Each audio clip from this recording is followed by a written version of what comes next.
Hello student, Harda degree college के इस study group में आपका स्वागत है। मैं नरेंद्र खोरे, हरदा डिग्री कॉलेज से। आज हम केमिस्ट्री सब्जेक्ट के हेलो एल्केन्स और हेलो एरीन वाले चैप्टर में से halo alkane and hello arene वाले चैप्टर में से तीन चीज़ें डिस्क्राइब करेंगे। पहले फ्रीऑन, दूसरा डीडीटी और तीसरा बीएचसी। तो सबसे पहले हम देखने वाले हैं फ्रीऑन क्या होते हैं और ये कैसे बनाए जाते हैं, इनके क्या उपयोग हैं, ये सारी चीज़ें। तो सबसे पहले हम देखें, ये आपने सुन रखा होगा CFC, इसे कहते हैं क्लोरोफ्लोरोकार्बन।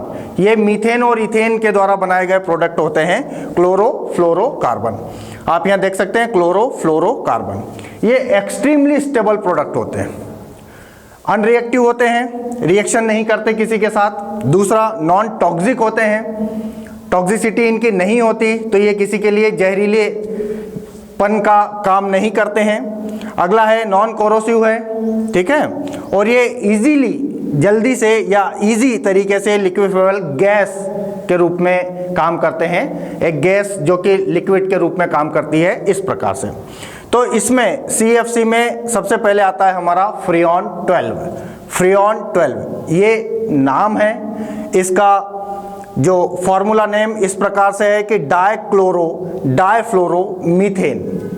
एक कार्बन, मीथेन मतलब एक सिंगल कार्बन होता है जिसमें डाइक्लोरो, दो क्लोरो होते हैं, और डाइफ्लोरो, दो फ्लोरो ग्रुप होते हैं। ये इस प्रकार से इसका फॉर्मूला है। एक कार्बन, ये मीथेन कहलाएगा। सिंगल कार्बन को हम मीथेन कहते हैं। डाइक्लोरो और डाइफ्लोरो, यहाँ आप देख सकते हैं CCl2F2। या आप इस प्रकार से इसको लिख सकते हैं और इस प्रकार से आप इसको बना सकते हैं। ये मोस्टली कॉमन फ्रीऑन्स है जो कि फ्रीऑन 12 के नाम से जाना जाता है, डाइफ्लोरो मीथेन। क्लियर है? अब हम देखते हैं कि इसको बनाना कैसे है। तो इसकी एक रिएक्शन है, शॉर्ट रिएक्शन, जो आप यहाँ पर देख सकते हैं। तो यहाँ पर लेते हैं हम कार्बन टेट्राक्लोराइड, या आप इसको टेट्राक्लोरो मीथेन भी कह सकते हैं। कार्बन टेट्राक्लोराइड के 3 पार्ट लिए हमने, और इसकी रिएक्शन कराई जाती है एंटीमनी ट्राइफ्लोराइड के साथ। Antimony trifluoride, 3 fluorine antimony Sb को कहते हैं, और इसके साथ ट्राइफ्लोराइड ग्रुप है, ठीक है ना। ये रिएक्शन दोनों आपस में करेंगे, किसकी उपस्थिति में करेंगे तो ये भी हमें देखना है। तो हम यहाँ देखते हैं कि एंटीमनी पेंटाक्लोराइड की उपस्थिति में ये रिएक्शन परफॉर्म करती है। जब कार्बन टेट्राक्लोराइड और एंटीमनी ट्राइफ्लोराइड आपस में रिएक्शन करेंगे तो ये किसकी उपस्थिति में रिएक्शन करेंगे, तो in the presence of antimony pentachloride. ये एंटीमनी पेंटाक्लोराइड की उपस्थिति में रिएक्शन करेंगे, और जब ये रिएक्शन करेंगे तो हमको प्राप्त होता है एक ग्रुप एंटीमनी ट्राइक्लोराइड। इसके 2 ग्रुप हमको प्राप्त हो रहे हैं, एंटीमनी ट्राइक्लोराइड, और आगे जो प्रोडक्ट हमको प्राप्त होता है वो होता है CCl2F2। इसे हम फ्रीऑन 12 कहते हैं। और ये क्लियर है कि हमको प्राप्त हुआ डाइफ्लोरो मीथेन। यहाँ आप देख सकते हैं डाइक्लोरो 2 क्लोरो है, डाइफ्लोरो 2 फ्लोरो ग्रुप भी है, और एक कार्बन है, तो इस सिंगल कार्बन को कहते हैं मीथेन। तो ये हमको प्राप्त हुआ डाइफ्लोरो मीथेन। कितना प्राप्त हुआ, तो इसके 3 यूनिट्स हमको प्राप्त हुई यहाँ पर। तो जब कार्बन टेट्राक्लोराइड एंटीमनी ट्राइफ्लोराइड के साथ एंटीमनी पेंटाक्लोराइड की उपस्थिति में रिएक्शन करता है तो हमको कार्बन टेट्राक्लोराइड या फ्रीऑन 12 या डाइफ्लोरो मीथेन प्राप्त होता है, और इसी के साथ एक एंटीमनी ट्राइक्लोराइड भी उपस्थित होता है। अब इसके यूजेस क्या हैं कि भाई हमने इसको क्यों बनाया है, इसका उपयोग क्या है। तो हम देखते हैं कि ये प्रशीतन, ठंडक देने वाले मटेरियल में इसका उपयोग किया जाता है। जैसे आप रेफ्रिजरेटर, आपने घरों में देखा होगा, जो रेफ्रिजरेटर हम यूज़ करते हैं उसमें जो गैस भरी होती है उसमें ये गैस भरी होती है। रेफ्रिजरेटर और जो भी कंडीशन, जो हमारे एयर कंडीशनर होते हैं, उन सभी में फ्रीऑन 12 आपको देखने को मिल जाएगा। फिर इसका हम प्रोपेलेंट, एरोसॉल में हम इसका यूज़ करते हैं, ठीक है ना। एरोसॉल में भी आपको इसका यूज देखने को मिल जाएगा। इस प्रकार से हम देखते हैं कि हमने आज फ्रीऑन 12 को देखा, और फ्रीऑन 12 हमारे दैनिक जीवन में उपयोग में आने वाली गैस है। हम सभी के घर रेफ्रिजरेटर होते हैं, हम सभी के घर एयर कंडीशनर लगे होते हैं जिसमें ये गैस भरी होती है, ठीक है। और वो सभी को आज हम इस प्रकार से पढ़ते हैं कि भाई वो फ्रीऑन 12 होता है, ठीक है, और उसको CFC क्लोरोफ्लोरोकार्बन वाले प्रोडक्ट से तैयार किया जाता है। वो इतनी सारी क्वालिटीज़ रखते हैं, ठीक है ना। उसका फॉर्मूला क्या है, बोले डाइक्लोरोडाइफ्लोरोमीथेन उसका फॉर्मूला होता है। इस प्रकार से आप उसको बना सकते हैं। रिएक्शन क्या होती है तो आप देख सकते हैं कि हम उसको इस प्रकार से रिएक्शन के द्वारा प्राप्त करते हैं। थैंक यू दोस्तों। हम फ्रीऑन 12 के बाद अब हम देखेंगे DDT, dichloro diphenyl trichloro ethane. इसको जनरली कहा जाता है PP इसलिए कहा जाता है क्योंकि यहाँ पर जो Cl ग्रुप है या जो क्लोरो ग्रुप है वो पैरा पोजीशन पर है, इसलिए PP dichloro diphenyl trichloro ethane ये इसका कॉमन नेम है, डाइक्लोरो डाइफिनाइल ट्राइक्लोरो इथेन, ठीक है। यदि हम इसके IUPAC नोमेनक्लेचर की ओर जाएं तो इसको कहेंगे 2,2-bis। अब देखो फोर्थ पोजीशन पर बेंजीन रिंग में फोर्थ पोजीशन पर लगा हुआ है क्लोरो, तो fourth position chloro phenyl 1,1,1 trichloro ethane. ये मैं अभी आपको बनाना बताऊंगा कि इसको हम बनाते कैसे हैं, ठीक है ना। तो इसके हम मेथड देखें, it is prepared by heating of chlorobenzene. Chlorobenzene को हीट करके इसको बनाया जाता है, और क्लोरल, ठीक है ना, क्लोरोबेंजीन और क्लोरल के हीटिंग द्वारा इसको बनाया जाता है, ठीक है ना, in the presence of H2SO4 की उपस्थिति में, ठीक है। तो ये रहा आपका क्लोरोबेंजीन। आप देख सकते हैं यहाँ पर हाइड्रोजन है, इधर क्लोरीन लगा है, यहाँ पर भी क्लोरीन लगा है। इस हाइड्रोजन से इस क्लोरीन की पोजीशन यदि मैं देखूँ, इस हाइड्रोजन से इस क्लोरीन की पोजीशन देखूँ तो ये पैरा पोजीशन पर आता है, ठीक है।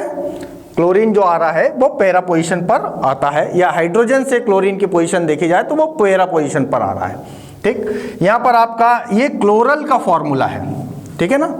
एक क्लोरल इस प्रकार से C, ठीक है ना, ये बनता है एल्डिहाइड वाले ग्रुप से,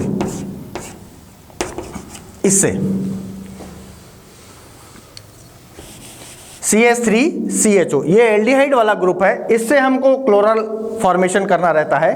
तो यहाँ पर 3 हाइड्रोजन की जगह पर 3 क्लोरो ग्रुप जुड़ते हैं, ठीक है ना। यदि हम एल्डिहाइड का जब क्लोरिफिकेशन करते हैं तो हाइड्रोजन की जगह पर 3 क्लोरीन ग्रुप जुड़ते हैं, तो ये कहलाता है क्लोरल, CCl3CHO। तो यहाँ पर ये क्लोरल ग्रुप है और ये क्लोरोबेंजीन है, ठीक है। क्लोरल और क्लोरोबेंजीन, इसमें से हम देखें तो आप ये इस प्रकार से स्पष्ट देख पा रहे होंगे कि एक ऑक्सीजन मॉलिक्यूल और 2 हाइड्रोजन मॉलिक्यूल यहाँ से रिलीज हो जाते हैं, ठीक है। तो ये वाला कार्बन इस पोजीशन पर और ये वाला कार्बन इस पोजीशन पर बेंजीन रिंग के, यहाँ से कार्बन बेंजीन रिंग के इस पोजीशन पर अटैच होता है, यहाँ से कार्बन बेंजीन रिंग के इस पोजीशन पर अटैच होता है। तो आप यहाँ देख सकते हैं ये आपका दोनों क्लोरीन अलग अलग बेंजीन रिंग के, ठीक है ना, क्लोरोबेंजीन के क्लोरीन, ठीक। उसके बाद यहाँ पर हाइड्रोजन था, आप देख सकते हैं, यहाँ पर भी हाइड्रोजन था, आप देख सकते हैं, यहाँ ऑक्सीजन था, ठीक है। तो ये तीनों यहाँ से रिमूव हो गए हैं और ये वाले पोजीशन का कार्बन इस कार्बन से डायरेक्ट अटैच हो गया है, ये वाला कार्बन इस कार्बन से डायरेक्ट अटैच हो गया है, ठीक है ना। C के साथ एक सिंगल हाइड्रोजन और उसके बाद कार्बन और 3 क्लोरीन। मैं आपको इसको बहुत ही आसान तरीके से बनाना बताता हूँ। तो जैसे आप सबसे पहले इसको बोलते हैं तो इसको बोलते हैं हम डाइक्लोरो। तो सबसे पहले आपको 2 क्लोरो बना लेना है इस प्रकार से, ठीक है। डाइक्लोरो, ये आप लिखा है डाइक्लोरो, फिर आपने कहा डाइफिनाइल, तो फिनाइल ग्रुप बनाना है आपको।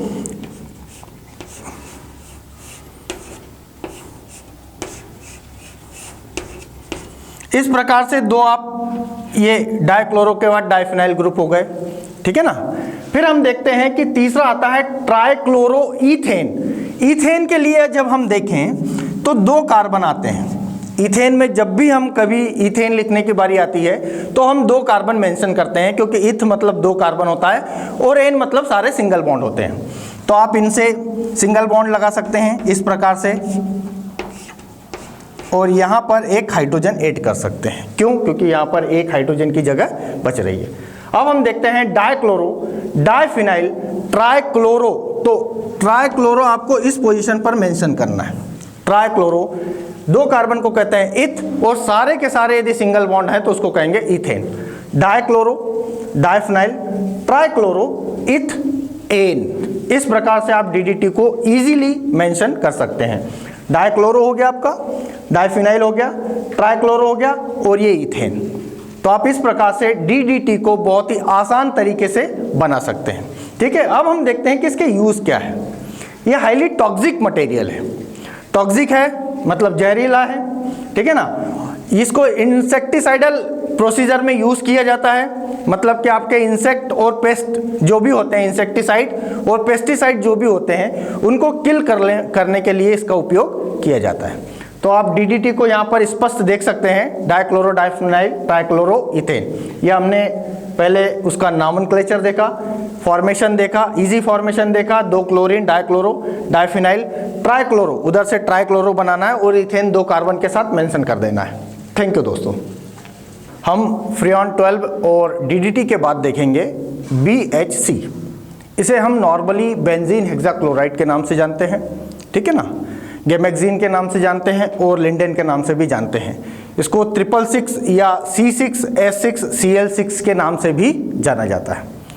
इसका IUPAC नॉमेनक्लेचर जो कहता है 1 2 3 4 5 6 हेक्साक्लोरोसाइक्लोहेक्सेन, ये लिखा हुआ है हेक्साक्लोरोसाइक्लोहेक्सेन।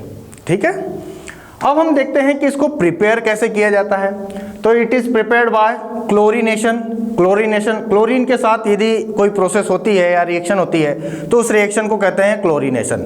जैसे मीथेन में यदि क्लोरीनेशन होता है तो कार्बन टेट्राक्लोराइड प्राप्त होता है। ऐसे ही यहाँ पर हम देखते हैं कि बेंजीन में जब क्लोरीनेशन कराया जाता है तो हमें क्या प्राप्त होता है। Chlorination of benzene in the presence of UV light. ठीक है, UV लाइट की उपस्थिति में बेंजीन का क्लोरीनेशन होता है। क्लोरीनेशन का मतलब ये हुआ कि बेंजीन में क्लोरीन जाकर के ऐड होगा। अब क्लोरीन के ऐड करने के लिए जो प्रोसीजर है वो ये है कि बेंजीन में यहाँ पर आपको 3 डबल बॉन्ड दिखाई दे रहे होंगे। जब इसका क्लोरीनेशन होता है तो ये डबल बॉन्ड ब्रेक हो जाते हैं और हर कार्बन पर एक क्लोरीन जाकर के ऐड होता है, जिससे हमको बेंजीन हेक्साक्लोराइड प्राप्त होता है। या हम देख सकते हैं 1 2 3 4 5 6 ये लिखा हुआ है हेक्साक्लोरोसाइक्लोहेक्सेन। चूंकि बेंजीन रिंग से सारे ही डबल बॉन्ड ब्रेक हो चुके हैं तो ये साइक्लोहेक्सेन कहलाता है अब। ठीक है, तो यहां पर हम बेंजीन हेक्साक्लोराइड को इजीली फॉर्म कर सकते हैं। अब हम देखें कि इसके यूज क्या है। इसके यूज इंसेक्टिसाइड के रूप में है, ठीक है ना, क्रॉप पर किया जा सकता है इंसेक्ट को मारने के लिए, और सीड ट्रीटमेंट में भी इसका यूज किया जाता है। इसके 2 आइसोमर भी हमें प्राप्त होते हैं, चेयर और वोट फॉर्म यदि हम बनाए तो, लेकिन अभी आपके लिए इतना ही काफी है। तो थैंक यू दोस्तों आज के लिए।